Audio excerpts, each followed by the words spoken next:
दादी नानियों के ज़माने से कहा जाता है कि हल्दी और दूध इस्तेमाल किया जाए तो हमारी सेहत के लिए बहुत ज़रूरी है। जब भी पुराने ज़माने में लोगों को चोट लगती थी, दवाई के बजाय उस पे कोई मरहम लगा दिया जाता, तुलसी के पत्तों को कूट कर वो लगा दिया जाता था और उसके साथ दूध, हल्दी दूध जो है ना वो 2-3 दिन पिलाया जाता था, लोग सही हो जाते थे, ठीक है।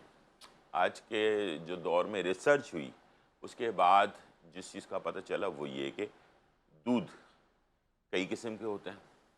फ़ायदेमंद दूध कौन-सा है इंसान का लाज़मी जिसको इस्तेमाल करना चाहिए, ख़वातीन को तो ख़ास तौर पर। मर्द हज़रात से मैं रिक्वेस्ट करूँगा कि ख़वातीन ना भी पिएँ, ज़बरदस्ती पिलाएँ उनको। 1 गिलास दूध रात को सोते वक़्त नीम गर्म, मर्दों को भी पीना चाहिए। मुकम्मल ग़िज़ा होती है और ख़ास तौर पर गाय का दूध। गाय का दूध जो आसानी से मिल जाता है, थोड़ी-सी तलाश करने की ज़रूरत है, वरना ज़्यादातर 90% हमारे यहाँ जो गोश्त होता है वो गाय का होता है और दूध जो है भैंस का होता है। हालाँकि इसका उल्टा होना चाहिए। दूध गाय का होना चाहिए और गोश्त जो है ना भैंस का होना चाहिए, जो बॉडी के लिए फ़ायदेमंद है, ठीक है? तो लेकिन हमारे यहाँ डिफ़रेंट हो रहा है। तो लेकिन बहरहाल आप चाहें तो इसे चेंज कर सकते हैं। बहुत सारी कंपनियाँ, मैं भी ऑनलाइन मंगवाता हूँ दूध गाय का, तो आप भी कोशिश करेंगे तो बहुत सारी चीज़ें आपको मिल जाएँगी। या बकरी का दूध तो बहुत ही फ़ायदेमंद है, उसका तो कोई लाजवाब ही नहीं है। वो तो जो बच्चे माँ फीडिंग नहीं करवा सकती, कोई प्रॉब्लम है तो उनको उनका अल्टरनेट जो है बकरी का दूध दिया जाता है। तो इतना फ़ायदेमंद है, पूरी पूरी ग़िज़ाइयत इसके अंदर मौजूद होती है, तो लाज़मी इस्तेमाल करना चाहिए दूध। महँगा ज़्यादा है लेकिन ये कि जो है, अब मैं आपको जो बताने जा रहा हूँ कि ये है एक नीम गर्म दूध और इसमें आपने आधा चम्मच हल्दी का और 1 चुटकी काली नमक, काली मिर्च, आधा चम्मच हल्दी और 1 चुटकी काली मिर्च कुटी हुई, ठीक है? और ये ताज़ी काली मिर्च होनी चाहिए जो आप खुद कूटें, ठीक है? और इसको आपने इस तरह से मिलाना है, तब जाकर ये दूध, हल्दी दूध जो है वो जिस्म में असर करता है, ठीक है? वरना ये सिर्फ़ दूध और हल्दी का जो कॉम्बिनेशन है वो असर कम करता है, ठीक है? ये हो गया मुकम्मल एक टॉनिक आपका। इसको रात के वक़्त सोने से थोड़ा पहले अगर आप इस्तेमाल करेंगे तो जिस्म में जो आपके दर्द होते हैं बहुत सारे, उसको ख़त्म कर देता है। इसके साथ-साथ आपको हड्डियों की प्रॉब्लम से बचाता है।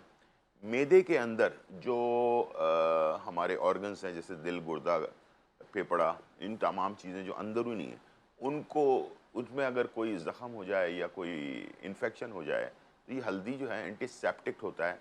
ये आपके अंदर जाने के बाद उन चीज़ों को ठीक भी कर रहा होता है। तो हल्दी दूध कोई ख़ास तौर पर जैसे पुराने ज़माने में कहा जाता था कि चोट लग जाए तो पिलानी चाहिए, ऐसा कुछ भी नहीं है।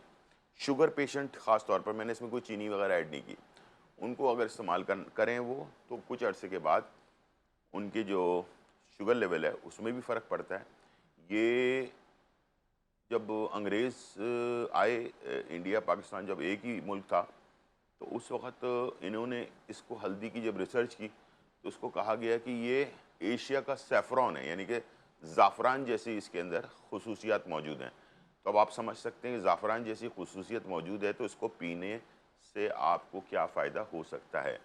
ख़वातीन को ख़ास तौर पर आयरन की कमी, विटामिन डी की कमी और भी बहुत सारी चीज़ें होती हैं जो घर पे ज़्यादा रहती हैं, घर का काम कर रही होती हैं। ख़वातीन में ज़्यादातर खून की कमी ज़्यादा हो जाती है और बॉडी में विटामिन डी की कमी होती है। ये दोनों प्रॉब्लम जो है ना आगे जाकर बड़ी-बड़ी बीमारियों का बायस बनती हैं। तो ये हल्दी दूध का इस्तेमाल किया आपने 15 दिन, फिर छोड़ दिया, फिर 15 दिन इस्तेमाल कर लिया। इस तरह से 15-15 दिन का एक वो बना लें, मामूल बना लें। आफ्टर 30 यानी कि 30 के बाद का तो लाज़मी मामूल बनाएँ, इसलिए कि ये आपके जैसे कि उम्र के साथ-साथ हमारी बॉडी के अंदर बहुत सारी चेंजेज़ आती हैं। उन सारे चेंजेज़ को रोकता है, हमारी तमाम प्रॉब्लम्स को सॉल्व करता है, हड्डियों को मज़बूत रखता है। बाद में जाकर जो घुटनों में गैप आ जाता है, हम चलने-फिरने में प्रॉब्लम होने शुरू हो जाती है। कमर में दर्द शुरू हो जाता है, L4, L5, L6 में जो है गैप आना शुरू हो जाता है कमर के। ये सारी चीज़ों से बचना चाहते हैं आप, तो ये आपने एक टॉनिक बनाकर दवाई समझ कर इसको जो है ना लाज़मी एक ले लिया करें 1 गिलास। जितनी आपकी हैसियत है उसके हिसाब से कर लें, कोई ज़रूरी नहीं है। अच्छा, कहीं पर भी ऐसा हो सकता है कि भैंस का दूध ही मिल रहा हो, गाय का नहीं मिला, लेकिन प्लीज़ इस बात को कंफर्म कर ले कि वो असली है, ठीक है? असली होने चाहिए। आजकल मिलावट वाले दूध भी बहुत सारे, बगैर दूध के भी दूध बन रहे हैं। तो प्लीज़ देख समझ कर पैसे यूज़ कर रहे हैं तो आप अच्छी तरह से चाट-पटक करके, आपके आपका हक बनता है कि आप इस चीज़ों को देख कर ही परचेज़ करें, ठीक है? आँख बंद करके परचेज़ ना करें।